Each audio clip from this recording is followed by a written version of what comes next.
എനിക്കങ്ങ് ഞെട്ടല. കാരണം ഇന്നും എന്റെ വീട്ടിൽ എന്റെ മോൾ എപ്പോഴും മൈബോസ് ഭയങ്കര ഇഷ്ടം ആൾക്കാർ. അപ്പൊ അത് അവൾ ഇടയ്ക്കിടയ്ക്ക് ഇടും. അപ്പൊ എന്റെ മനസ്സിൽ ജീവൻ ഇന്നും ആ ചെറുപ്പത്തിൽ അവൻ അവിടെ എല്ലാവർക്കും അങ്ങനെ തന്നെ ചെയ്തത്. ഈ താടി മീശ എടുത്ത് അത് തന്നെ ചേച്ചി. ആണോ? കയ്യിലിരിപ്പ് എങ്ങനെയാ? അനുവിന്റെ അറിയുള്ളൂ. കയ്യിലിരിപ്പ് അതുപോലെയൊന്നുമല്ല, ഭയങ്കര മെച്ചൂർഡ് ആയിട്ടുള്ള ഒരാളാണ്. ഓ ആണ്. അപ്പൊ അതിൽ നിന്നും കുറെ ഇതായി. അന്ന് എന്തൊരു മെച്യൂരിറ്റി ആയിരുന്നു. ദിലീപേട്ടനെ ഇട്ട് വറുത്ത് പൊരിക്കണ്ടായിരുന്നല്ലോ. ഈ മുഖത്തേക്ക് ഇങ്ങനെ നോക്ക്. ഈ താടിയൊക്കെ വന്നപ്പോഴേ പെട്ടെന്ന് വേറെ ഇത്രയും വലിയ ചെക്കനായോ, ഇത്രയും ഇയേഴ്സ് ആയോ എന്നൊക്കെ അങ്ങനെ ഒരു ആർക്കും പെട്ടെന്ന് മനസ്സിലാകത്തില്ല. അത് അല്ല, മിക്ക ആൾക്കാർ ഇപ്പൊ കാണുമ്പോഴും അത് തന്നെയാണ് പറയുന്നത്. പണ്ടത്തെ ഒരു ലുക്ക് പെട്ടെന്ന് പറയൂല ആൾക്കാർ. ഈ ഒരു ഇത് താടി മീശ ഇത് വന്നോണ്ടും കൂടി അത്രയും പിന്നെ പെട്ടെന്നൊരു ചേഞ്ച് ആയി പെട്ടെന്ന് മനസ്സിലാവാൻ പാടാ. ഇങ്ങനെ സൂക്ഷിച്ചു നോക്കും, അതാണോ ഇത് എന്നൊക്കെ ചോദിക്കാം. ശരിക്കും എന്നാലേ ഉള്ളു. അല്ലാതെ പെട്ടെന്ന് ആ കുട്ടി തന്നെയാണ് ഇതൊന്നും പെട്ടെന്ന് ആർക്കും ഒന്നും ഒരു ഇത് വരില്ല. പിന്നെ ഇപ്പൊ വലിയ ഫ്രെയിമും ഇതൊക്കെ കൂടെ വെച്ചപ്പോഴത്തേക്ക് ഒന്നും ഇതാവുന്നില്ല. അതൊക്കെ പോട്ടെ. കഴിഞ്ഞ കൊല്ലം മുതൽ കേട്ടോണ്ടിരിക്കുന്ന ന്യൂസാണ്. ഇപ്പോഴും ഈ പ്രാവശ്യത്തെ വീണ്ടും ഓണം എത്തുകയാണ്. ഇപ്പോഴും കേട്ടോണ്ടിരിക്കണു അനു ജീവനും ഒന്നിക്കുന്നു. നിജം സത്യം എന്താണെന്നൊന്ന് അറിഞ്ഞാൽ നമുക്ക് അവിടെ ശരിക്കും നിങ്ങളുടെ കല്യാണം തീരുമാനിച്ചോ? നമ്മുടെ ഇവിടെ എല്ലാരും പറയണ്ടേ നിങ്ങളൊരു ഇപ്പൊ ഫിക്സ് ചെയ്തു എല്ലാം ആയി. ഫിക്സ് ചെയ്തതിൽ പിന്നെ ആരുമായിട്ടോ? ഇത് എന്റെ ബെസ്റ്റ് ഫ്രണ്ടാണ് ജീവൻ. ഇപ്പം ഈ ഇൻഡസ്ട്രിയിൽ എനിക്ക് ബെസ്റ്റ് ഫ്രണ്ട് എന്ന് പറയുമ്പോൾ പുള്ളിക്കാരൻ മാത്രമേ ഉള്ളൂ. മെയിലിൽ നോക്കുകയാണെങ്കിൽ ഗേൾസ് സൈഡിൽ നോക്കുകയാണെങ്കിൽ ഒരുപാട് പേരുണ്ട്. ബോയ്സിന്റെ സൈഡിൽ ഇവൻ മാത്രമേ ഉള്ളൂ. അപ്പം റീല് ചെയ്യുന്നതാണെങ്കിലും ഫോട്ടോഷൂട്ട് ചെയ്യണമെങ്കിലും എവിടെയെങ്കിലും പോവുകയാണെങ്കിലും ഞാനും ജീവനും ഒരുമിച്ചൊക്കെ. അപ്പം അങ്ങനെ കാണുമ്പോൾ എല്ലാവർക്കും സ്വാഭാവികമായി അങ്ങനെ ചിന്തിക്കുമല്ലോ എല്ലാവരും. അങ്ങനെ ചിന്തിച്ചാണ് ഓരോന്ന് ഇറക്കുന്നത്. പക്ഷെ അത് എനിക്ക് തോന്നുന്നത് എല്ലാരും പറയുന്നത് ഇപ്പൊ നിങ്ങൾ നമ്മളെ പറ്റിക്കാൻ വേണ്ടിയിട്ട് ഇങ്ങനെ ഫ്രെയിം ചെയ്തൊരു കഥ ഉണ്ടാക്കണതാണ്. ശരിക്കും ഒരു ദിവസം നമ്മളൊരു സുപ്രഭാതത്തിൽ ദാ അനു ജീവനും തമ്മിലുള്ള കല്യാണം തീരുമാനിച്ചു, ഇന്ന ദിവസം കല്യാണം തുടങ്ങിയ സമയം തൊട്ട് ഞാൻ സഹിച്ചോണ്ടിരിക്കുകയാണ്. എന്താടാ മോശമായി പോയി. അങ്ങനെയല്ലല്ലോ ഇപ്പോഴും പറഞ്ഞതല്ലേ ജീവൻ? അങ്ങനെ നമ്മള് നല്ല ഫ്രണ്ട്സ് ആണ്. അങ്ങനെ എനിക്കങ്ങനെ ഈ അങ്ങനെയൊന്നും തോന്നിയിട്ടൊന്നുമില്ല. അല്ല അങ്ങനെ ബെസ്റ്റ് ഫ്രണ്ട് ആണ്. ബെസ്റ്റ് ഫ്രണ്ട് മാത്രമല്ല, ഞങ്ങളുടെ വീട്ടിലൊരു മെമ്പർ പോലെയാണ്. ഒരാളെ പെട്ടെന്ന് കല്യാണം കഴിക്കാൻ പറ്റുമോ? പിന്നെ നല്ല ഫ്രണ്ട് ആണ്. വീട്ടിൽ എല്ലാവരുമായിട്ട് ജെല്ലാവുന്നുണ്ട്. വീട്ടിൽ ഇഷ്ടമാണ്. എനിക്ക് അങ്ങനെ ആയി കഴിഞ്ഞാൽ എനിക്ക് ഇഷ്ടപ്പെടാനൊന്നും പറ്റത്തില്ല. അപ്പൊ പിന്നെ ഇത് ഒന്നും സെറ്റ് ആവാത്ത ആളെ വേണോ കല്യാണം കഴിക്കാൻ? അങ്ങനെയൊന്നുമില്ല. പിന്നെ എങ്ങനെയാ? ഇപ്പൊ എന്റെ മനസ്സിൽ അങ്ങനെ പ്രണയം അതൊന്നും ഇപ്പൊ ഇല്ല. എന്നാലും അതെന്തോ ഒരു എസ്കേപ്പിസമാണ്. അന്ന് നീ അറിയുന്നത് അല്ല. അങ്ങനെയല്ല. അങ്ങനെ ഞാൻ ജീവൻ തമ്മിൽ അങ്ങനെയൊന്നുമില്ല. നല്ല ഫ്രണ്ട്സ് ആയിട്ട് പോവുകയാണ്. പിന്നെ അത് അസൂയപ്പെടുന്ന കുറച്ച് പേര് കാണും. അവരൊക്കെയാണ് ഇങ്ങനെ ഉണ്ടാക്കി പറയുന്നത്. ഇപ്പൊ എന്നോട് തൊട്ട് മുമ്പേ പറഞ്ഞു എന്റെ കല്യാണം വേറൊരാളായിട്ട് ഫിക്സ് ആയിരുന്നു. അത് ആൾക്കാർ എന്നെ ഉണ്ടാക്കി പറയുന്നതാ. തങ്കച്ചേട്ടനായിട്ട്. പിന്നെ വേറെ ആരൊക്കെയാണ് ഒത്തിരി പേര് പറയാൻ പാടില്ലാത്ത ഫോട്ടോസ് ഉണ്ട്. അപ്പൊ അതൊക്കെ വെച്ചിട്ട് കുറെ ആൾക്കാർ. അത് മാത്രമല്ല, എന്റെ കൂടെ ഏതെങ്കിലും ഒരു ഫാൻ ബോയോ അല്ലെങ്കിൽ ആരെങ്കിലും വന്ന് ജസ്റ്റ് ഒരു ഫോട്ടോ എടുത്തു കഴിഞ്ഞാൽ ആ പുള്ളിക്കാരൻ ഇൻസ്റ്റാഗ്രാമിൽ സ്റ്റോറി ഇട്ട് ഞാൻ അത് ടാഗ് ചെയ്തിട്ട് കഴിഞ്ഞാൽ പിറ്റേ ദിവസം യൂട്യൂബിൽ വരും അനുവും ഈ ഒരാളുമായിട്ട് കല്യാണം ഉറപ്പിച്ചു, അനുവിന്റെ ഭാവി വരാൻ എന്നൊക്കെ പറഞ്ഞ് ഇറങ്ങുന്നുണ്ട്. അപ്പൊ അങ്ങനെ എത്ര എണ്ണം കേട്ടു? എത്ര പേര്? 10-15 പേര്. 15 പേരോ? എന്റെ അമ്മേ. അതുകൊണ്ട് ഞാൻ പിന്നെ അതൊന്നും മൈൻഡ് ചെയ്തില്ല. അപ്പൊ ജീവനാണെങ്കിൽ ഇങ്ങനെ എത്ര പേരോട് കിട്ടിയെന്നുള്ള ഇത് കിട്ടിയിട്ടുണ്ട്? ഒത്തിരി പേര്. ഒരുപാടുണ്ട് ചേച്ചി. ആണല്ലേ? നമ്മൾ ഈ ഷോർട്ട് ഫിലിംസും ഈ ഫോട്ടോഷൂട്ട് ഒക്കെ ചെയ്യുമ്പോൾ അങ്ങനെ വരും. പക്ഷെ ഇതിപ്പോ സത്യമായിട്ടും നിങ്ങളിപ്പം ഒരുമിക്കാൻ കൂട്ടാക്കുന്നില്ല. നമ്മൾ നല്ല ഫ്രണ്ട്സ്. എനിക്ക് ജീവന്റെ ഭാഗത്തുനിന്ന് ഒരു നല്ലൊരു ഇതുണ്ട്. പക്ഷെ എപ്പോഴും ഞാൻ വീണ്ടും ചോദിച്ചപ്പോൾ ജീവൻ അനുമോൾ അങ്ങനെ അങ്ങ് അവോയ്ഡ് ചെയ്ത് വിടുകയാണ് ജീവന്. പറയടാ അങ്ങനൊന്നും ഇല്ല. അതല്ലേ പറഞ്ഞോണ്ടിരിക്കുന്നത്. അങ്ങനൊന്നും ഇല്ല. ശരി, എന്നാ അങ്ങനെയൊന്നും ഇല്ലെങ്കിൽ അങ്ങനെയൊന്നും ഇല്ല, പോട്ടെ. അപ്പൊ ഞാൻ വിചാരിച്ചു ശരിക്കും ഇപ്പൊ കല്യാണം നിങ്ങളുടെ ഡേറ്റ് തീരുമാനിച്ചു എന്നാട്ടോ വിചാരിച്ചു. ഡേറ്റ് ഇങ്ങനെ നവംബർ 24-25 കല്യാണം എന്നുള്ളത് അങ്ങനെ പറഞ്ഞിട്ടുണ്ട്. ഇത്ര ഉണ്ടായത് അതിൽ നിന്നാണ് ഒരുപാട് ഇതായത്. കാരണം ഞാൻ ഐശ്വര്യ രാജീവ് പുള്ളിക്കാരുടെ കല്യാണത്തിന് പോയിട്ടുണ്ടായിരുന്നു. ഇപ്പൊ കഴിഞ്ഞ മാസമായിരുന്നു കല്യാണം. ആ ടൈമില് ഞാനും ഷിയാസിക്ക ആതിര മാധവും കൂടെ റിസപ്ഷൻ കഴിഞ്ഞ് ഇറങ്ങിയ സമയത്ത് മീഡിയക്കാർ ചോദിച്ചു എപ്പോഴാ കല്യാണം എന്ന് ചോദിച്ചു. അനുവിനെ കല്യാണം കഴിപ്പിച്ച് വിടുന്നില്ലേ എന്ന് ചോദിച്ചു. അപ്പൊ ഷിയാസിക്ക പറഞ്ഞു അനുവിന്റെ കല്യാണം ഉടനെ ഉണ്ട്, നവംബർ 24-25 എന്ന് പറഞ്ഞു. അപ്പം ഞാൻ പെട്ടെന്ന് ശരി അങ്ങനെ തന്നെ ഇരിക്കട്ടെ. പിന്നെ ചോദിക്കത്തില്ലല്ലോ മീഡിയക്കാർ, എവിടെ ഇനാഗുറേഷന് പോയാലും ഏതെങ്കിലും ഒരു പ്രോഗ്രാമിന് പോയാലും ഏതെങ്കിലും ഫംഗ്ഷൻ എന്ത് പോയാലും മീഡിയക്കാർ ആദ്യം ചോദിക്കുന്നത് എന്നാ അനുവിന്റെ കല്യാണം, എന്നാ അനുവിന്റെ കല്യാണം, എന്നാ അനുവിന്റെ കല്യാണം. ഇവരൊന്നും ചോദിക്കില്ല, പുതിയ പ്രോജക്റ്റിനെ പറ്റി ചോദിക്കില്ല, ഒന്നിനെ പറ്റിയും ചോദിക്കില്ല. കല്യാണം കല്യാണം ഇതിനൊക്കെ കല്യാണത്തിന് ഇത്രയും വലിയ പ്രസക്തി ഉണ്ടോ എന്ന് ഞാൻ ഇങ്ങനെ ആലോചിക്കുക. പ്രസക്തി ഉണ്ടോന്ന്. അപ്പൊ എന്ത് ചെയ്തു, എന്റെ കല്യാണം നവംബർ 24, 25 തീയതി എന്ന് ഞാൻ അങ്ങ് പറഞ്ഞു. പിന്നെ അതിനുശേഷം ചോദിക്കത്തില്ല. ഇപ്പൊ ഞാൻ ഇനാഗുറേഷനൊക്കെ പോകുമ്പോ അത് ചോദിക്കില്ല. നവംബർ 24, 25 കഴിയുമ്പോ അന്നൊരാളുടെ കല്യാണം ഉണ്ട്, അന്നൊരാളുടെ കല്യാണം ഉണ്ട്. ആരുടെ? എന്റെയോ? എന്റെ കല്യാണം നീ അറിയത്തില്ലേ? അന്ന് ഒരു ആർട്ടിസ്റ്റിന്റെ കല്യാണം ഉണ്ട്. അത് ഞാൻ എന്താ പറയാ പുറത്തു വിട്ടിട്ടില്ല. അന്ന് ആ ആർട്ടിസ്റ്റിന്റെ കല്യാണം അല്ലേ, പക്ഷെ അനുവിന്റെ കല്യാണം അല്ലല്ലോ. അല്ല. അപ്പൊ അത് കഴിയുമ്പോ അന്ന് എന്റെ അടുത്ത് മീഡിയക്കാർ ചോദിക്കും അനുവിന്റെ കല്യാണം, അന്ന് ആ ടൈം പറയും. കാരണം എന്ത്, പക്ഷെ ആ സംഭവം അത് സർപ്രൈസ് ആണ് ചേച്ചി. അന്ന് നമ്മൾ അടുത്ത നുണക്കഥയിലേക്ക് പോകും. അതെ അതെ, അത് സർപ്രൈസ് ആണ്. അതെ അതെ, പ്രേക്ഷകർക്ക് ഒരു സർപ്രൈസ് ആണ്. ഓക്കെ. അല്ല അതെങ്ങനെ ഇത് നാളെ എന്റെ ആകാം, വേണമെങ്കിൽ വേറൊരാളുടെ ആകാം, അങ്ങനെ. നിങ്ങളുടെ തന്നെ കല്യാണം 24, 25. എന്റെ പൊന്നെ, അങ്ങനെയാണെങ്കിൽ ഞാൻ എന്തെല്ലാം, എനിക്ക് സ്വന്തമായിട്ട് യൂട്യൂബ് ചാനൽ ഉണ്ട്, അതിൽ ഞാൻ പറയും ഞാൻ ഇപ്പോഴേ പർച്ചേസിങ് കാര്യങ്ങളൊക്കെ തുടങ്ങുമായിരുന്നു. ഇല്ല, അങ്ങനെയൊന്നുമല്ല. അത് നവംബർ സമയം ഇനി കുറച്ച് നാളും കൂടെ ഉള്ളൂ. അപ്പൊ എന്തായാലും നിങ്ങൾ ശ്രദ്ധിച്ചോ, ഈ വരുന്ന നവംബർ 24, 25 ദിവസങ്ങളിലാണ് അനുമോളുടെയും ജീവന്റെയും കല്യാണം.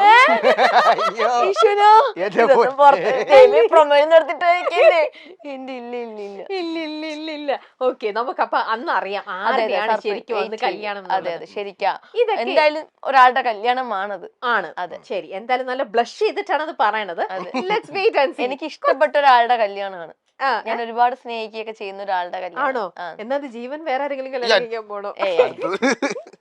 അല്ല, നോക്കട്ടെ. ശരി. അപ്പൊ ഇങ്ങനെ കൊറേ ഇങ്ങനെ കേൾക്കുമ്പോഴേക്ക് ജീവൻ എന്താ തോന്നണേ, ഇവളെ എന്നാ പ്രേമിച്ച് കളഞ്ഞാലോ, ഇവളെ എനിക്ക് സെറ്റ് ആവുന്ന അങ്ങനെ എപ്പോഴെങ്കിലും നിങ്ങൾക്ക് ശരിക്കും തോന്നിയിട്ടുണ്ട്? കാരണം നിങ്ങൾക്ക് ജെനുവിനായിട്ട് ഇങ്ങനെ ഒന്നും ഇല്ലെങ്കിൽ ഇങ്ങനെ എപ്പോഴും കേൾക്കുമ്പോൾ നിങ്ങൾ തമ്മിലുള്ള ഫ്രണ്ട്ഷിപ്പിന്റെ പുറത്ത് സ്വാഭാവികമല്ലേ നമുക്ക് തോന്നാം, ഓക്കെ ഇതെനിക്ക് സെറ്റ് ആവൂ ഇവള്, അങ്ങനെ തോന്നി. അതെന്താന്നറിയോ തോന്നാതെ, നമ്മൾ ഫുൾ ടൈം എന്താ പറയണ്ടേ, ടോം ആൻഡ് ജെറി ആയിട്ട് നടക്കുന്നത്. അപ്പൊ അങ്ങനെ ആവുമ്പോ നമ്മൾ കൂടുതൽ എല്ലാ കാര്യങ്ങളും ഓപ്പൺ സംസാരിക്കും. നമ്മൾ ഈ വെബ് സീരീസ് ചെയ്തപ്പോ തൊട്ട് അങ്ങനെ ഒരു ക്യാരക്ടർ ആയിരുന്നു അതിനകത്ത്. എന്ന് വെച്ചാൽ റൊമാൻസും അങ്ങനെ അല്ല, റൊമാൻസിന്റെ മാത്രമല്ല, അവര് ഈ രണ്ട് ക്യാരക്ടർ തമ്മിൽ എപ്പോഴും അങ്ങോട്ടും ഇങ്ങോട്ടും ഒരു അടിയും വഴക്കൊക്കെ ഉണ്ടായിരുന്നു. അപ്പൊ അങ്ങനെ വന്ന് ആ ഒരു ക്യാരക്ടറിൽ തന്നെ നമ്മളായി. പിന്നെ ഞങ്ങള് രണ്ടുപേരും തമ്മിൽ അങ്ങനെ ഒരു ഈ കണക്ഷൻ ആണുള്ളത്. അങ്ങോട്ടും ഇങ്ങോട്ടും ചുമ്മാ അടിയും വഴക്കും, അല്ലെങ്കിൽ എന്താ പറയണ്ട ഒരു അങ്ങനെ ഒരു വേറൊരു രീതിയിലേക്ക് ഇതുവരെ അങ്ങനെ നമ്മള് ചിന്തിച്ചിട്ടില്ല. അതായത് മറ്റേ അബിവേഡ്സ് അതിന്റെ 2021 ആണോ? 21 ലാസ്റ്റ് ആ ടൈമിലാണ് നമ്മൾ സ്റ്റാർട്ട് ചെയ്തത്. അബി മഹി അല്ല, അന്ന് ആ ടൈമിൽ അബിവേഡ്സ് മഹി ആയിരുന്നു. അത് എനിക്കൊന്നും ഒരു 3 ഇയർ പോയി കാണും. അത് കഴിഞ്ഞ് സ്റ്റോപ്പ് ചെയ്തു. അത് കഴിഞ്ഞ ശേഷം ഇപ്പൊ വീണ്ടും തുടങ്ങാൻ പോകും അബി മഹി. അത് ഭയങ്കര നല്ല വ്യൂവേഴ്സ് ഉള്ള ഒരു പ്രോഗ്രാം. പേര് മാറ്റി അബി മഹി. അതെ, അത് പ്രേക്ഷകരുടെ നിർബന്ധപ്രകാരമാണ് അതിപ്പോ വീണ്ടും തുടങ്ങുന്നത്. ആ ടൈമിൽ ഒരു ലോക്കൽ ചാനലിലായിരുന്നു ആ ഒരു പ്രോഗ്രാം പൊക്കോണ്ടിരുന്നത്. പക്ഷെ നല്ല വ്യൂസ് ആയിരുന്നു. യൂട്യൂബിനകത്തൊക്കെ 1 മില്യൺ 2 മില്യൺ അങ്ങനെ പോകുമായിരുന്നു. വെറുതെ തുടങ്ങിയതായിരുന്നു ആ പ്രോഗ്രാം. പിന്നെ അത് ആ ഒരു ചാനലിൽ നിന്നും വേറൊരു ചാനലിൽ ഡയറക്ടർ തുടങ്ങി, ഒരു പുതിയ ചാനലൊക്കെ തുടങ്ങി. അതിൽ നല്ല വ്യൂസ് ഉണ്ടായിരുന്നു. അതെ അതെ, അത് ഭയങ്കര ഹിറ്റ് ആയിട്ട് അന്ന് എല്ലാരും ഭയങ്കര ഇതല്ലേ, 2 മില്യൺ വരെയൊക്കെ എത്തിയല്ലേ. എല്ലാവർക്കും ഇഷ്ടമായിരുന്നു, എല്ലാരും കാണുന്നുണ്ടായിരുന്നു. ഭയങ്കര രസമാണ്. കാരണം നമ്മള് ഒരു വീടിനകത്ത് ഒരു ഭാര്യയും ഭർത്താവും സ്നേഹിച്ച് കല്യാണം കഴിച്ചു. അത് കഴിഞ്ഞിട്ട് പിന്നെ നമ്മൾ ഡിവോഴ്സ് ചെയ്യാൻ വേണ്ടിട്ട് നടക്കുന്നതാ. പിന്നെ ഇഷ്ടമാണ്, പരസ്പരം ഉള്ളിൽ ഭയങ്കര സ്നേഹമാണ്, പക്ഷെ നമ്മൾ പുറമെ ഭയങ്കര അടിയാണ്. അങ്ങനെയൊക്കെയുള്ള കുറച്ച് ഇമോഷണൽ ആയിട്ടുള്ളതും റൊമാൻസ് അങ്ങനെയൊക്കെ വരുന്ന ഒരു അടിപൊളി ഒരു സിക്കോം പോലത്തെ. അതെ, അതാ ഞാൻ ചോദിക്കുന്നത്. അപ്പൊ റിയൽ ലൈഫിൽ ഇങ്ങനത്തെ ഒരാളെ തന്നെ നമുക്ക് റൊമാൻസ് ചെയ്യാനും അടി കൂടാനും ഒക്കെ സെറ്റാന്ന് തോന്നുന്നതേ ഇല്ലേ? സെറ്റാണെന്ന് കുഴപ്പമില്ല, ഈ വൈബ് ഒക്കെയാണ്. ഇത് ഞാൻ വിചാരിക്കുന്നത് എങ്ങോട്ട് പോകുന്നത്, ഞാൻ എന്റെ മനസ്സിലുള്ളത് പറയട്ടെ. എടാ നീ എന്നോട് പറയാറുള്ള എന്താണെന്നറിയാമോ, നിന്നെ കെട്ടുന്നവന്റെ എന്റെ പൊന്നോ നിന്നെ കെട്ടുന്നവന്റെ കാര്യം അതോ 24 മണിക്കൂർ അതാ പറയുന്നത്. ഇപ്പൊ എന്റെ ചേച്ചി ഇവള് കല്യാണം കഴിക്കാൻ പോകുന്നുണ്ട്, ഇവളെ കെട്ടിച്ചൊന്നും വിടരുത്. ഈ ആബ്സെന്റ് മൈൻഡഡ് എന്നൊക്കെ ചില ആൾക്കാർ നമ്മൾ പറയില്ല, ഇതായിട്ട് എക്സ്ട്രീം ആണ്. ഈ ഫോണിൽ നോക്കിണ്ടെങ്കിൽ സമയം നമ്മൾ എന്തെങ്കിലും സാധനം പറഞ്ഞു കഴിഞ്ഞാൽ ഒന്ന് പുള്ളിക്കാരി ചിലപ്പം കേൾക്കുന്നുണ്ടായിരിക്കും, പക്ഷെ ഒരിതും അത് കാണില്ല. ശ്രദ്ധിക്കുന്നില്ല. കാരണം ഞാൻ അതിനെ ശ്രദ്ധിക്കുക. നീ അത് മാത്രമല്ല, ഞാൻ phone- ഉറങ്ങി കിടക്കുകയാണെങ്കിലും എവിടെയെങ്കിലും ഇപ്പൊ ഉറങ്ങി കിടക്കാന്ന് വിചാരിച്ച ലൊക്കേഷനിൽ അവിടെ എന്ത് നടന്നാലും ഞാൻ എണീക്കത്തില്ല. അവിടെ എല്ലാരും പറയാറുണ്ട് ഉറങ്ങിക്കളയും. ഞാൻ ഉറങ്ങും. ബോധമില്ല, അതാണ്. അത് തന്നെ, അപ്പൊ എളുപ്പമുണ്ടല്ലോ, ഇല്ലാത്ത കാര്യം. പിന്നെ ഉണ്ടെന്ന് പറയാൻ പറ്റില്ല. ബോധമില്ലാത്ത എന്നാലും ഞാൻ ജീവന്റെ അടുത്തൊരു ചോദ്യം ഞാൻ വഴിയിലൊക്കെ കേറി ശല്യപ്പെടുത്തുകയാണ് ഈ അനുമോള്. ജീവനിലേക്ക് മാത്രം നിൽക്കട്ടെ, ജീവൻ ആൻസർ ചെയ്യൂ, സത്യം പറയൂ. അതില് വൈബ് ഓക്കെ, ഇതേപോലുള്ള വൈബാണ്. പ്രേമിക്കാൻ പറ്റിയ പെണ്ണല്ല. പ്രേമിക്കാൻ പറ്റിയ പെണ്ണൊക്കെയാണ് തന്നെ കേട്ടോ. ആണല്ലേ? എന്താ പറഞ്ഞ ഞാൻ എന്റെ കാര്യമല്ല പറഞ്ഞു, ഞാൻ പറഞ്ഞ അല്ലാത്ത കാര്യം പറഞ്ഞത്. പ്രേമിക്കാൻ പറ്റിയ ആളൊക്കെ തന്നെയാണ് കുഴപ്പം. ശരി ശരി ശരി ശരി. അടി വെച്ചു കൊടുക്കാം, മിണ്ടാണ്ടിരിക്കാൻ. ഞാൻ പറയട്ടെന്ന്, അങ്ങനെയുള്ള കുഴപ്പങ്ങളൊന്നുമില്ല. ആള് ഇപ്പം എന്താ പറയണ്ട, ഒരു വൈബൊക്കെ ഒക്കെ ആയിട്ടുള്ള വലിയ കുഴപ്പങ്ങളൊന്നും ഇല്ലാത്ത ഒരാള് തന്നെയാണ്. അപ്പം പിന്നെ എന്തുകൊണ്ട് പ്രേമിക്കാൻ കൊള്ളൂല എന്നൊക്കെ എല്ലാരും പറയും. കാരണം എന്ന് വെച്ചാല് ചേച്ചി, ഇനി ഞാൻ പറഞ്ഞോട്ടെ. എന്താ പറയൂ. കാരണം ഇനി ഞാൻ സംസാരിക്കണ്ടായിരുന്നു. കാരണം വെച്ചാല് ഈ ഒരു ഫീൽഡിൽ വന്നിട്ട് ഇപ്പൊ ഒരു 10 വർഷത്തിൽ കൂടുതലായി. അപ്പോ ഇതുവരെ കോളേജ് ഞാൻ പഠിച്ച യൂണിവേഴ്സിറ്റി കോളേജ് ട്രിവാൻഡ്രത്ത്. അപ്പൊ പഠിക്കുന്ന സമയത്ത് ഒത്തിരി പയ്യൻസ് എന്റെ പുറകെ നടക്കുകയായിരുന്നു. അത് അല്ലല്ല, അവള് പറയട്ടെ ഉള്ള കാര്യം. എനിക്ക് ഞാൻ കള്ളം പറയുന്ന സ്വഭാവം. ശരി, പയ്യൻസ് പുറകെ നടക്കുക. അപ്പോഴൊക്കെ എനിക്കൊരു അഹങ്കാരമായിരുന്നു അത്. ഇങ്ങനെ എല്ലാരും നടക്കുമ്പോ നടക്കട്ടെ നടക്കട്ടെ നടക്കട്ടെ ഇങ്ങനെയായിരുന്നു. അപ്പൊ ലാസ്റ്റ് ഒന്നിനെ സെലക്ട് ചെയ്യാന്നുള്ള ഇതായിരുന്നു. അപ്പൊ എത്ര പേര് എത്ര നാള് നടക്കും എന്നൊക്കെ ഞാൻ ഇങ്ങനെ നോക്കി നിന്നപ്പം ഒരാൾ എന്റെ പുറകെ ഭയങ്കരമായിട്ട് നടന്നു. ഫസ്റ്റ് ഇയർ മുതലേ നടക്കുക. അപ്പൊ ഞാൻ ഒരു സെക്കൻഡ് ഇയർ കഴിഞ്ഞ് തേർഡ് ഇയർ ആയപ്പോഴാണ് ഞാൻ ഇഷ്ടമുണ്ടെന്ന് പറഞ്ഞത്. കാരണം പുള്ളി പോകുന്നില്ല, ബാക്കി എല്ലാരും ഞാൻ മൈൻഡ് ചെയ്യാത്തോണ്ട് പുള്ളിക്കാരന്മാര് വേറെ വഴിക്ക് പോയി. ഇവൻ പോകുന്നില്ല. അപ്പൊ ഞാൻ പുള്ളിയുടെ നേരിട്ട് പോയി ഇഷ്ടമുണ്ടെന്ന് പറഞ്ഞു. അത് കഴിഞ്ഞ ആ റിലേഷൻ പിന്നെ കുറച്ച് നാളെ പോയുള്ളൂ. പിന്നെ ഞാൻ ഈ ഒരു ഫീൽഡൊക്കെ വന്നതിന് ശേഷം ശ്രദ്ധിക്കാനൊന്നും പറ്റിയിട്ടുണ്ടായിരുന്നില്ല. പുള്ളി ഞാനിപ്പോ നല്ല ഫ്രണ്ട്സ് ആയിട്ട് പോകുന്നുണ്ട്. പുള്ളിക്ക് ഇപ്പൊ കല്യാണമൊക്കെ ആയി കേട്ടോ. പക്ഷെ ആ ഡിഗ്രി കഴിഞ്ഞതിന് ശേഷം പിന്നെ ഞാൻ കുറച്ച് എന്താ പറയണ്ടേ, എല്ലാരും അറിയുന്ന ഒരു ആർട്ടിസ്റ്റ് ഒക്കെ ആയി. എല്ലാവർക്കും പിന്നെ അറിയാൻ തുടങ്ങി, പിന്നെ ബിസി ആയി തുടങ്ങി. പക്ഷെ ഒരു മനുഷ്യർ അതിനുശേഷം എന്നെ പ്രപ്പോസ് ചെയ്തിട്ടില്ല. അതെന്താ അറിയില്ല. വെറുതെ തമാശക്കാണെങ്കിൽ പോലും വന്ന് ഇഷ്ടമാണെന്നോ അല്ലെങ്കിൽ ഇങ്ങനെ കല്യാണം കഴിക്കാമെന്നോ ആഗ്രഹം ഉണ്ടെന്നോ ഒന്നും പറഞ്ഞിട്ടില്ല ആരും ഇത്രയും നാളെ. അതിപ്പോ ആലോചിച്ച് നോക്കിയിട്ടില്ലേ എന്തുകൊണ്ടായിരിക്കും? സെലിബ്രിറ്റി ആയപ്പോ എന്നെ ആർക്കും വേണ്ട. സെലിബ്രിറ്റി ഞാൻ ഒത്തിരി പേരത്തൊക്കെ ഇങ്ങനെ നമ്മളെ കൂടുതൽ ആർട്ടിസ്റ്റുകൾക്കൊക്കെ ഇങ്ങനെ ഇപ്പൊ കല്യാണം എല്ലാവരും കഴിഞ്ഞു. പിന്നെ ഒത്തിരി പേര് ഇപ്പം ഈ പറയുന്ന അഫയർ കാര്യങ്ങളൊക്കെ ഉണ്ട്. അപ്പൊ ഞാൻ ചോദിക്കും, നിങ്ങൾ എങ്ങനെയാ ഇഷ്ടപ്പെട്ടത്, നിങ്ങൾ എങ്ങനെയാ? അപ്പൊ പറയാം, അത് പെട്ടെന്ന് വന്നതാണ്, പെട്ടെന്ന് ഐ കോണ്ടാക്ട് വഴി ഇഷ്ടപ്പെട്ടതാണ്. ഞാൻ പറഞ്ഞു, പക്ഷെ ഞാൻ ഒരുപാട് പേരെ കാണുന്നുണ്ടല്ലോ, എന്നെ എല്ലാരും കാണുന്ന ഒരു അനിയത്തിയെ പോലെയാ. എവിടെ ചെന്നാലും ഞാനൊരു നല്ലൊരു ചേട്ടനെ കണ്ട നല്ല ചേട്ടനാണെന്ന് തോന്നുന്നു. നോക്കിയ പോലും അവരെന്നെ ഒന്നെങ്കിൽ ചേച്ചിന്ന് വിളിക്കും, എന്നെക്കാളും മൂത്തതായിരിക്കും. ഒന്നെങ്കിൽ എന്നെ ചേച്ചിന്ന് വിളിക്കും, അല്ലെങ്കിൽ മോളെന്ന് വിളിക്കും. അങ്ങനെയാ. കാരണം ഞാൻ ഒത്തിരി പേരെ ചോദിച്ചു, എന്താ എല്ലാരും എന്നെ അങ്ങനെ കാണുന്നെന്ന് ചോദിക്കുമ്പോൾ, അത് നീ ഒരു കുട്ടി ആയോണ്ട് അല്ലെങ്കിൽ നീ ഇങ്ങനെ പൊട്ടിയെ പോലെ നടക്കുന്നുണ്ടാന്നൊക്കെ പറയും. എന്റെ തനി സ്വഭാവം ആർക്കും അറിയില്ല എന്നൊക്കെ ഞാൻ പറയും. അങ്ങനെ അതുകൊണ്ട് എന്നെ ആരും പ്രപ്പോസ് ചെയ്തിട്ടില്ല. ഞാൻ എന്തൊക്കെ ഇടയ്ക്ക് ചോദിക്കും, എന്താണ് എന്നെ ആരും പ്രപ്പോസ് ചെയ്യാത്ത? ഞാൻ എനിക്ക് പ്രേമിക്കണം എന്നൊക്കെ ഭയങ്കര ആഗ്രഹം ഉണ്ടായിരുന്നു. ഇപ്പൊ ഇല്ല, അതൊക്കെ പോയി. അപ്പം ഇവിടെ ചോദിക്കാൻ പറയും, നീ ഇങ്ങനെ ഒരുപാട് സംസാരിക്കുന്നത് കൊണ്ടായിരിക്കും, അതുകൊണ്ടായിരിക്കും ആരും ഇഷ്ടപ്പെടാത്തത്. നിന്നെ അല്ലാതെ കാണാനായിരിക്കും ഇഷ്ടം, ഒരു വീട്ടിലൊരു കുട്ടിയെ പോലെ കാണാനായിരിക്കും ഇഷ്ടം എന്ന് പറഞ്ഞപ്പോ പിന്നെ പറഞ്ഞാലും നമുക്ക് കല്യാണം കഴിക്കണ്ടേ? അതൊക്കെ വിധിയാണ് ചേച്ചി. പുറത്തുനിന്ന് നോക്കുമ്പോ ജാടയാന്ന് വിചാരിക്കും. അപ്പൊ അങ്ങനെ കുറെ എണ്ണം ഒഴിഞ്ഞു പോകാറുണ്ട്. പക്ഷെ എന്തായാലും കുറെ നാളുകളായിട്ട് ഡിഗ്രി കഴിഞ്ഞിട്ട് ഇപ്പൊ എത്ര വർഷമായിട്ടുണ്ടാവും? ഇപ്പൊ 10-15 വർഷം. കുറച്ച് വർഷം. ഞാൻ പേര് മാത്രമേ ഉള്ളൂ. ഞാൻ പ്ലസ് ടു കഴിഞ്ഞപ്പോഴാണ് ഞാൻ ഈ ഒരു ഫീൽഡിൽ വന്നത്. 10 വർഷം. അപ്പൊ ചേച്ചി നോക്ക്, എന്തായാലും അവിടെ ഇരിക്കട്ടെ. ഈ ഒരു ഫീൽഡിലോട്ട് വന്നു. അത് നോക്ക്, എനിക്കറിയില്ല. 10 വർഷം ഈ ഫീൽഡിൽ വന്നിട്ട് കണക്ക് നോക്കും. ഫോണാണോ? പ്ലസ് ടു കഴിയുമ്പോ എത്ര വയസ്സാന്ന് കൂട്ട്. 17. അത് കഴിഞ്ഞിട്ട് 27 വയസ്സെന്ന്. ഓക്കെ, അതെന്തായാലും അവിടെ നിക്കട്ടെ. ഇപ്പം ആൾക്ക് എന്താ മനസ്സിൽ, എന്റെ മനസ്സിൽ അങ്ങനെ ഇപ്പൊ പ്രേമിച്ച് നടക്കണമെന്നോ കല്യാണം കഴിക്കണമെന്നോ ഒന്നും അല്ല എന്റെ ആഗ്രഹം. എന്നാലും മനസ്സിൽ ദുഃഖം ഇപ്പൊ എന്നെ ആരും പ്രപ്പോസ് ചെയ്യുന്നില്ല. അതുണ്ടായിരുന്നു. ദുഃഖം തീർക്കുകയാണ് ജീവൻ. അയ്യോ,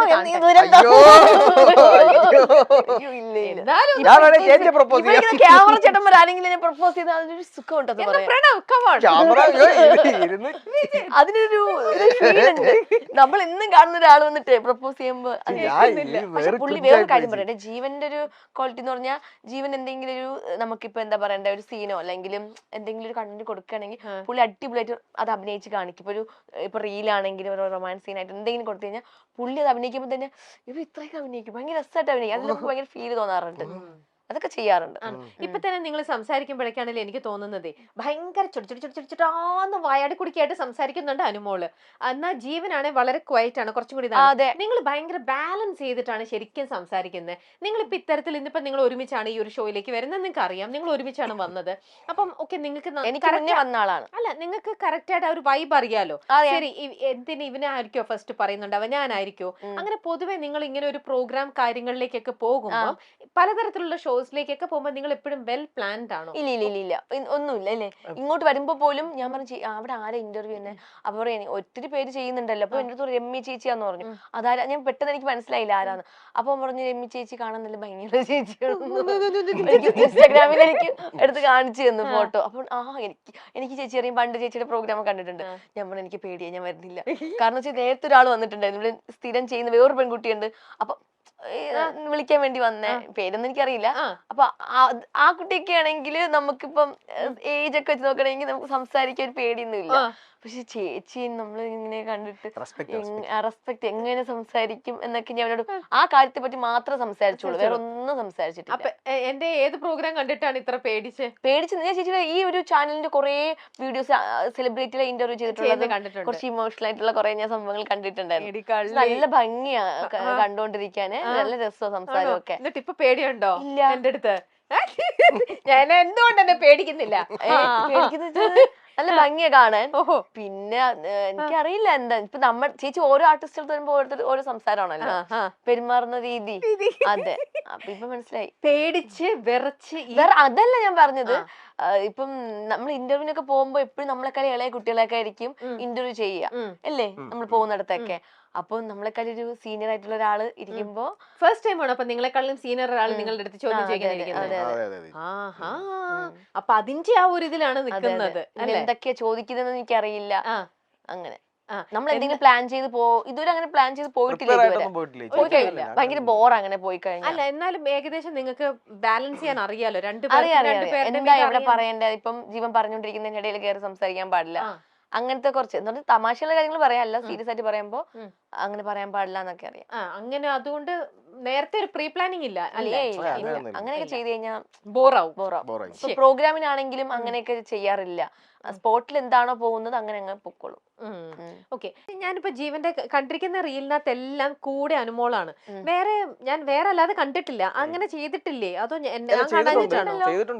കണ്ടിരിക്കുന്ന കൂടുതൽ സമ്മതിക്കത്തില്ല ചെയ്യാനൊന്നും. അതെന്താ അതെന്താന്നറിയോ, ഞാൻ പോയി കഴിഞ്ഞാൽ പിന്നെ വേറെ ആരും വരത്തില്ല. ഞാൻ ചെയ്യാൻ വേറെ ആളെ കണ്ടുപിടിച്ച് ഞാൻ പറയും എന്നെ വെച്ച് ചെയ്യുന്നുണ്ടാണ് നിനക്ക് ഇത്ര റീല്. അതൊന്നല്ല, ഞാൻ പറയും ചേച്ചിയുടെ അടുത്ത് സത്യം പറ, ഇത് പറഞ്ഞ ഫുള്ളും പറയട്ടെ. അപ്പൊ ഇങ്ങനെ കേറും. അപ്പൊ അവൻ പറയും ആര് പറഞ്ഞു. അപ്പൊ അങ്ങനെ നമ്മൾ ബെറ്റ് വെച്ചിട്ട് ഇവനെ വേറെ ബെഹറിൽ പോയപ്പം അവിടെ ഒരു ആങ്കർ ഒരു പെൺകുട്ടി ഉണ്ടായിരുന്നു, അവളോട് റീല് ചെയ്തു. പെട്ടെന്ന് വ്യൂസ് അതും കേറി. അപ്പൊ ഞാൻ അപ്പൊ എന്റെ കൂടെ ചെയ്യുന്നുണ്ടല്ലേ വ്യൂസ് കേറുന്നേ എന്ന് ഞാൻ ചിന്തിച്ചു. അടുത്ത് നമ്മുടെ ആരാ നമ്മളെ മിത്തേടന്റെ തന്വിയുടെ ചെയ്തു, അതും മില്യൺ കേറി. അപ്പൊ മനസ്സിലായി പുള്ളിയുടെ കഴിവുകൊണ്ടാണ് കേറുന്നത്. അവസാനം പിന്നെ എന്താണെന്നറിയാമോ, സിനിമയിലെ അവസ്ഥ എത്തും. നിങ്ങൾ ഫ്രണ്ട്സ് ആണെന്ന് പറഞ്ഞ് വേറെ ആളെ അല്ല ഇതിപ്പോ ഞാൻ പറയാം. അതിപ്പോ ഇപ്പൊ എന്റെ അമ്മ അച്ഛൻ അവര് വേറെ മക്കളുടെ സ്നേഹം കാണിക്കുമ്പോ എന്താ വിഷമം വരാ, ചെറിയൊരു ദേഷ്യമൊക്കെ തോന്നാറില്ലേ? അതുപോലെ ജീവൻ ഫുൾ ടൈം എന്റെ റീല് ചെയ്തിട്ട് വേറൊരു പെൺകുട്ടിയുടെ റീൽ ചെയ്യാൻ പോകുമ്പോ അറിയാതൊരു അസൂയ തോന്നാറുണ്ട്. അപ്പൊ ജീവൻ പറ, ശരിക്കും ജീവൻ തിരിച്ചുണ്ട് ജീവൻ വേറൊരു പെൺകുട്ടി ഈ പറഞ്ഞ പോലത്തെ നല്ല സുന്ദരി പെൺകുട്ടികളുടെ റീല് ചെയ്യുമ്പോൾ ഈ കാണുന്ന അനുമോള് പൊസസീവ് ആവാറുണ്ട്. ആവാറുണ്ട് ആ സമയത്ത് വിളിച്ച് ആ പറയും. സമയത്ത് വിളിച്ചു പറയൂ. അല്ല വിളിച്ചു പറയണ എന്ന് പറഞ്ഞാൽ ചെയ്ത് ഇട്ട് കഴിയുമ്പോഴത്തേക്ക് എന്റെ അടുത്ത് പറയും എന്ത് പറയും? അതോ എന്റെ കൂടെ ചെയ്യാൻ അത്ര ഒന്നും കൊള്ളത്തൊന്നുമില്ലെന്നൊക്കെ ആ, പറയും. അങ്ങനെ പറയൂ. അതൊരു ശരിക്കും അവിടെ പോസസീവ്നെസ് ആണോ അതോ അതെ, അതെ. ടോക്സിക് ആവുകയാണോ ചെയ്യണു? രണ്ട് ടോക്സിക് അങ്ങനെ ടോക്സിസിറ്റി അങ്ങനൊന്നുമില്ല. ഇല്ല. അങ്ങനെ ഭയങ്കര പെട്ടെന്ന് രീതിയിൽ കാണുമ്പോഴേ ഇതൊന്നുമില്ല. എന്നോട് കളിച്ചിട്ട് വേറൊരു പെൺകുട്ടി ദുഷ്ടൻ എന്ന് അങ്ങനെയൊക്കെ ഉള്ളു. പിന്നെ അത് കഴിഞ്ഞ് അങ്ങ് മാറും. കാരണം അപ്പൊ ജീവൻ ഇപ്പൊ നാളെ വേറൊരു പെൺകുട്ടിയെ കണ്ടു ഇഷ്ടപ്പെട്ടു, അപ്പം പ്രണയത്തിലേക്ക് എത്തിക്കഴിഞ്ഞാലും കുഴപ്പമൊന്നുമില്ല. ഞാൻ പറഞ്ഞിട്ടുണ്ട് ഞാൻ കല്യാണം കഴിച്ചു എന്ത് ഞാൻ കല്യാണം കഴിച്ചിട്ട് നീ കഴിച്ചാ മതി എന്ന് പറഞ്ഞിട്ടുണ്ട്. കള്ളി പെണ്ണെ അങ്ങനെ ഇപ്പൊ കെട്ടണ്ടാന്ന് ഞാൻ പറഞ്ഞിട്ടുണ്ട്. അപ്പൊ ഇതിന്റെ കല്യാണം കഴിഞ്ഞാൽ പിന്നെ പോവത്തില്ലേ, പിന്നെ നമുക്ക് പിന്നെ ആരും ഇല്ലല്ലോ, ഒറ്റയ്ക്കാണ് ഇതൊക്കെ ചെയ്യണം. എന്റെ കാര്യം നടക്കുന്നോളം വരെ നീ എന്റെ കൂടെ നിൽക്കും, എന്റെ കാര്യം കഴിഞ്ഞ് ഞാൻ സെറ്റായി കഴിഞ്ഞാൽ നീ ഏത് വഴിക്ക് വേണം. ഏത് വഴിക്കുന്നതല്ല, അങ്ങനെ പെട്ടെന്നൊന്നും പോകണ്ട, ഇങ്ങനെയൊക്കെ പോയാൽ മതി. എന്തിനാ കല്യാണം കഴിക്കുന്നേ? എനിക്ക് ഇഷ്ടമില്ല. അല്ല ഞാനിപ്പോ ജീവന്റെ രാത്രിക്ക് അനു പലതവണ എന്തെങ്കിലും പറയാൻ വിളിക്കും, ജീവന്റെ നമ്പർ ഫുൾ ടൈം നമ്പർ ബിസിയാണ്. അപ്പൊ അനുവിന് എന്ത് തോന്നുന്നു? അങ്ങനെ ബിസി ആവാറില്ല. അല്ല, ആവാറുണ്ട്. അല്ല, പിച്ചോടിനൊക്കെ വിളിച്ച ഞാൻ ആദ്യം പറയാട്ടോ. ഇവൻ ഞാൻ എന്തെങ്കിലും ആവശ്യത്തിന് പെട്ടെന്ന് എന്തെങ്കിലും പ്രൊമോഷനോ അല്ലെങ്കിൽ എന്തെങ്കിലും പ്രോഗ്രാമിന്റെ കാര്യം പറയാൻ വേണ്ടി ആരെങ്കിലും വിളിക്കുമ്പോൾ ജീവന്റെ പെട്ടെന്ന് ചോദിക്കുന്ന പറയുമ്പോൾ ഇവന് ഞാനൊരു 10-25 പ്രാവശ്യം ഞാൻ ഈ ഫോൺ എടുത്തിട്ടുണ്ടല്ല, ആദ്യം വിളിക്കുമ്പോൾ ബിസി എന്ന് കേൾക്കും. അപ്പൊ എന്റെ ഈ ബിസി കേൾക്കുമ്പോ വിളിച്ചോ, ഇവൻ എയർപോർട്ട് വെച്ചിട്ട് അത് കേൾക്കുന്നത്, കയ്യിൽ ഫോൺ ഇരിക്കുകയില്ലേ, ഒന്നെങ്കിൽ ഇങ്ങനെ വെച്ചിട്ടായിരിക്കും സംസാരിക്കുക, അല്ലെങ്കിൽ എയർപോർട്ട് വെച്ചിട്ടായിരിക്കും സംസാരിക്കുക. അപ്പൊ ഞാൻ ഒരു പ്രാവശ്യം വിളിക്കുമ്പോൾ ബിസി, രണ്ടാമത്തെ അപ്പൊ ഈ 10-12 മണിക്കൊക്കെ വിളിക്കുമ്പോൾ ബിസി ആയിരിക്കും, രണ്ടാമത്തെ തവണ വിളിക്കുമ്പോഴും ബിസി, മൂന്നാമത്തെ തവണ വിളിക്കുമ്പോൾ ഞാൻ എന്ത് ചെയ്ത് കട്ട് ചെയ്തിട്ട് വീണ്ടും വിളിക്കും. 5 ആയി, 6 ആയി, 7 ആയി, 8 ആയി, 9 ആയി, 10 15 ആയിട്ട് ഇവനെ വിളിക്കുന്നത് ഞാൻ ബ്ലോക്ക് ചെയ്യും. എന്നിട്ട് ബ്ലോക്ക് ചെയ്യും. അപ്പൊ പുള്ളിക്കാരൻ ഞാൻ 2 ഫോണിലും ബ്ലോക്ക് ചെയ്യും, എന്നിട്ട് വാട്സപ്പും ബ്ലോക്ക് ചെയ്യും, ഇൻസ്റ്റാഗ്രാമും ബ്ലോക്ക് ചെയ്യും. എല്ലാം ബ്ലോക്ക് ചെയ്യും. ബ്ലോക്ക് ചെയ്ത് ഇവന്റെ ചേച്ചി വിളിക്കും, അവിടത്തൊന്ന് ബ്ലോക്ക് മാറ്റാൻ പറയാൻ എന്തിനു വിളിച്ചു. എനിക്ക് വേറെ ആരും ഇല്ല വിളിക്കാൻ. ഞാൻ നോക്കുമ്പോ അപ്പൊ എന്നിട്ട് ഒരു നമ്പര് വിളിക്കുമ്പോ ബ്ലോക്ക് ആയി കഴിഞ്ഞാൽ നമ്പർ വിളിക്കുമല്ലോ. അപ്പൊ അതും ബ്ലോക്ക് ആണെങ്കിൽ നമ്മൾ ഇൻസ്റ്റയിൽ മെസ്സേജ് അയക്കൂല. അപ്പൊ ഞാൻ എന്റെ റീൽ എടുത്ത് നോക്കും. അപ്പൊ ഈ ബ്ലോക്ക് ചെയ്യുമ്പോ കൊളാബ് പോകും. അപ്പൊ പോയിട്ടുണ്ടെങ്കിൽ അപ്പൊ മനസ്സിലായിക്കോണം ബ്ലോക്ക് ചെയ്ത ആളെ എന്തോ പ്രശ്നം കൊണ്ട് പോയിട്ടുണ്ടെന്നുള്ളത് മനസ്സിലായിക്കോണം. അപ്പൊ ചേച്ചിയെ വിളിച്ചിട്ട് വീണ്ടും ഞാൻ പോകും, ആ കൊളാബ് ഒന്നും കൂടി എനിക്ക് ഇടുവോന്ന്. ഫോൺ എടുത്തിട്ട് സ്വന്തമായിട്ട് അങ്ങ് ഇടും. അല്ല അതെന്താ അറിയുമ്പോ ഇത്രയും മിസ് കോൾ അല്ലെങ്കിൽ ഒരു മെസ്സേജ് ഇടണം, ഞാൻ ഇങ്ങനെ കോളിലാണ്, ഞാൻ അർജന്റ് ആയിട്ട് അത്യാവശ്യമുള്ള കോള് വരുമ്പോ മാത്രമേ ഞാൻ എടുക്കാതിരിക്കുള്ളൂ. മനസ്സിലാക്കാത്തത് മനസ്സിലാക്കി. ഇതിപ്പോ എനിക്ക് അർജന്റ് ആയിട്ട് ഒരു കോൾ ഇല്ലേ, എന്തുകൊണ്ട് എന്റെ കോൾ എടുത്തില്ല? അപ്പൊ അങ്ങനെയാണല്ലേ ഇപ്പൊ മനസ്സിലായില്ലേ, ഇപ്പൊ സംസാരിക്കുന്ന വേറൊരാളുടെ അടുത്താന്ന് വെച്ചോ, അത് അറിഞ്ഞ് മനസ്സിലാക്കി കഴിയുമ്പത്തേക്ക് ആളെ വിളിച്ചു ചോദിക്കുവോ ഇത്രയും നേരം സംസാരിച്ചത് ജീവനായിരുന്നോ? നിങ്ങൾ അങ്ങനെ ക്രോസ് ചെക്ക് ചെയ്തിട്ടില്ലേ? എല്ലായിടത്തും ഉണ്ട്, എന്റെ അടുത്ത് മാത്രമല്ലേ. ഇപ്പൊ എന്റെ ചേച്ചി വിളിച്ചോടിക്കുമ്പോ ചേച്ചി ബിസി ആണെങ്കിൽ അമ്മ അടുത്താണെങ്കിലും അമ്മയൊന്നും ബ്ലോക്ക് ചെയ്യത്തില്ല കേട്ടോ, പാവം. ഇല്ല ഞാൻ വിളിക്കുമ്പോ ഞാൻ പിന്നെ വിളിക്കും, എന്ത് വിളിച്ചത്, ഞാൻ എത്ര സമയം കൊണ്ട് വിളിക്കുന്നത്, ആവശ്യമുണ്ടല്ലേ, ഇത്ര സമയം എന്നെ വിളിച്ചോ, അമ്മ എന്നെ വിളിക്കണ്ട വെച്ചോ എന്നിട്ട് ഞാൻ വിളിക്കും. അപ്പൊ അമ്മ എന്നെ വിളിക്കും, അമ്മ ഞാൻ പിന്നെ വിളിച്ചെടുക്കത്തില്ല. നമ്മൾ ഇഷ്ടപ്പെടുന്ന ആൾക്കാർ വിളിക്കുമ്പോ നമ്മൾ എന്തുകൊണ്ട് ഇപ്പൊ ഒരു മിസ് കോൾ ആണെങ്കിൽ ഓക്കെ, ഒരു 5-6 പ്രാവശ്യമായിട്ട് ഇങ്ങനെ കണ്ടിന്യൂസ് വിളിച്ചോണ്ടിരിക്കുമ്പോ അവർ ചിന്തിച്ചൂടെ എന്തോ കാര്യമുള്ളതുകൊണ്ടാണ്, സീരിയസ് എന്തോ ഒരു അർജന്റ് ആയിട്ട് എന്തോ ഉള്ളതുകൊണ്ടാണ്. അങ്ങനെയാണെങ്കിൽ ഇപ്പം അനു വേറെ ആരുടെ അടുത്തെങ്കിലും ഫോണിൽ സംസാരിച്ചോണ്ടിരിക്കുന്ന സമയത്ത് ഇപ്പൊ വിളിക്കാം ഞാൻ അങ്ങോട്ട് എന്ന് പറയും, ജീവനെ വിളിക്കും. കള്ളം പറയല്ലേ, ജീവന് മാത്രല്ല പറഞ്ഞു, അത് സത്യം പറഞ്ഞു. ഞാൻ വാട്സാപ്പിൽ സ്ക്രീൻഷോട്ട് അയക്കും ഇന്ന കോളിലാണ് എന്ന്. അത് ചിലപ്പോ വല്ലപ്പോഴൊക്കെ വല്ലപ്പോഴല്ലേ, കള്ളം പറയരുത്, കള്ളം സ്ക്രീൻഷോട്ട് ഒന്നും എടുക്കാൻ നിൽക്കില്ല. ഞാനിങ്ങനെ പറയും, വിളിച്ചു കഴിഞ്ഞിട്ട് ഇങ്ങനെ പറയുന്ന ആളായിരിക്കും വിളിച്ചത്. ഇല്ല ഞാനും ആരെങ്കിലും ഇനി എത്ര ഇനി ആരെന്നൊക്കെ പറഞ്ഞാലും വിളിച്ചോണ്ടെന്ന് ഞാൻ ഇപ്പൊ വിളിക്കാമേ, എനിക്കൊരു കോൾ വരും, ഇപ്പൊ വിളിക്കാം ഇപ്പൊ തിരിച്ചു വിളിക്കും എന്ന് കട്ട് ചെയ്തിട്ട് ഞാൻ ജീവനെ വിളിച്ചു, ജീവൻ ഇങ്ങനെ ആൾ വിളിച്ചിട്ടുണ്ടെങ്കിൽ എന്തെങ്കിലും കാര്യം ഉണ്ടാ, അവർ ഇല്ലടി ഇങ്ങനെ കാര്യമാണോ, ഓക്കെ ശരി ഞാൻ ഇപ്പൊ വിളിക്കാമേ, അയാളെ വിളിച്ചോണ്ടിരിക്കുകയാണ്, ഓക്കെ കട്ട് ചെയ്തിട്ട് ഞാൻ പോകും. അതിനിപ്പോ ജീവനെന്നല്ല, ജീവൻ, അമ്മ, അച്ഛൻ, ചേച്ചി, ചേട്ടൻ, നമ്മുടെ സ്റ്റാർ മാജിക് ആരെങ്കിലും ആർട്ടിസ്റ്റുകൾ അങ്ങനെയൊക്കെ വേണ്ടപ്പെട്ടവർ മാത്രം വിളിക്കുമ്പോ പെട്ടെന്ന് ഏത് കോളാണെങ്കിലും കട്ട് ചെയ്തിട്ട് ഞാൻ അവരെ തിരിച്ചു വിളിക്കും. അപ്പൊ അല്ലാതെ എപ്പോഴെങ്കിലും ഇങ്ങനെയൊക്കെ ജീവൻ പറയുന്നത് അങ്ങ് കൺവിൻസ്ഡ് ആവുന്നില്ലെന്ന് വെച്ചോ, എനിക്കത് സെറ്റ് ആവുന്നില്ല, അപ്പൊ എപ്പോഴെങ്കിലും ജീവന്റെ ഫോൺ എടുത്തിട്ട് നിങ്ങൾ പരസ്പരം അങ്ങോട്ടും ഇങ്ങോട്ടും ലോക്ക് അറിയാം ആണ്, അപ്പൊ ഫോൺ ചെക്ക് ചെയ്യാം, അങ്ങനെ സ്വഭാവമൊന്നുമില്ല, എനിക്കുണ്ട് സ്വഭാവം, അവനില്ല. അപ്പൊ ചെക്ക് ചെയ്തിട്ടുണ്ട്, അങ്ങനെ ഞാൻ നല്ലവർക്ക് നോക്കാറുണ്ട് ആരൊക്കെ ഉണ്ട്. പക്ഷേ നിന്നെ കൊണ്ടേ ഇല്ല അങ്ങനെയല്ല, ജീവന് ഫ്രണ്ട്സ് കുറവാട്ടോ, അപ്പം ഞാനാണ് എല്ലാം. എന്താന്ന് പറഞ്ഞ ബെസ്റ്റ് ഫ്രണ്ട് ആയിട്ട് ഞാൻ പിന്നെ ഫ്രണ്ട്സ് ഒക്കെ ഉണ്ട് ആവശ്യത്തിന് ഹായ് ബൈ ബന്ധം. ആർക്ക്? എനിക്ക് ഹായ് ബൈ ബന്ധം മാത്രമേ ഉള്ളൂ എല്ലാവരും കാണുമ്പോൾ. എനിക്ക് അങ്ങനെ ഞാൻ ഇപ്പൊ വിരലുണ്ടാവുന്ന ആൾക്കാരുള്ളൂ അതാര് ശരിക്കും വെള്ളുള്ള വിരലുണ്ടാവുന്ന കുറച്ച് ആൾക്കാരെ അങ്ങനെ ആൾക്കാരുള്ള എനിക്ക് ഫ്രണ്ട്സ് ആണ്. അല്ല കുറെ വലിയൊരു ഫ്രണ്ട് സർക്കിൾ ഒന്നും അങ്ങനെ ഒന്നും ഇല്ല എനിക്ക്.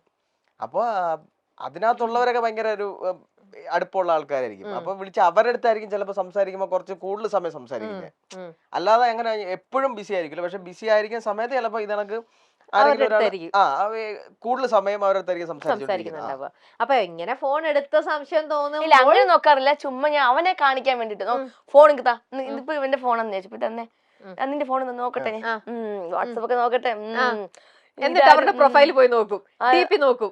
നോക്കും അല്ലെ നോക്കും. അത് അവനെ കാണിക്കാൻ വേണ്ടി ഇതാരും ഈ അഞ്ചു എന്നൊക്കെ പെമ്പിള്ളേർ ഇല്ല പൊതുവെ. അപ്പൊ ഇങ്ങനെ കാണിക്കാറില്ല. അല്ലാതെ ഞാൻ മെസ്സേജ് നടത്തി നോക്കാം. ബാക്കിൽ പോയിട്ട് അങ്ങനെ ഇല്ല. കാരണം അവന്റെ ഫ്രണ്ട്സിന് എല്ലാരും എനിക്ക് അറിയാം. എന്നിട്ട് പക്ഷെ പറഞ്ഞു ചാറ്റ് നോക്കുന്നു പറഞ്ഞു. ഇപ്പൊ നോക്കാറില്ലല്ലോ. ചാറ്റ് മാത്രമല്ല ഈ മെയിൻ ആയിട്ട് ചെയ്യുന്നതെന്ന് പറഞ്ഞാൽ ഈ ഞാൻ പറഞ്ഞില്ല ബ്ലോക്ക് ആക്കുമ്പോ കൊളാബ് ഒക്കെ പോകും. അപ്പൊ ഈ ചില വീഡിയോ ഒക്കെ 4-5 മില്യൺ കയറിയ വീഡിയോ ഒക്കെ ചിലപ്പോൾ കൊളാബ് ഒക്കെ പോകും. പുള്ളിക്കാരൻ ഞാൻ നോക്കുമ്പോ എന്റെ ഫോൺ കാണൂല. ഫോൺ എടുത്ത് വെച്ചിട്ട് അത് കൊളാബ് ഒക്കെ എടുത്തിട്ട് ഒന്നുകൂടെ നമുക്ക് ഇപ്പൊ ഒരു ഓപ്ഷൻ ഇടാൻ പറ്റും. വീണ്ടും കൊളാബ് ഇടാൻ പറ്റും. ഫുള്ളും എത്ര കൊളാബ് ചെയ്തിട്ടുണ്ടോ അതെല്ലാം കുത്തിയിരുന്നിട്ടോണ്ടിരിക്കും. അങ്ങനത്തെ പണികളൊക്കെ ചെയ്യും.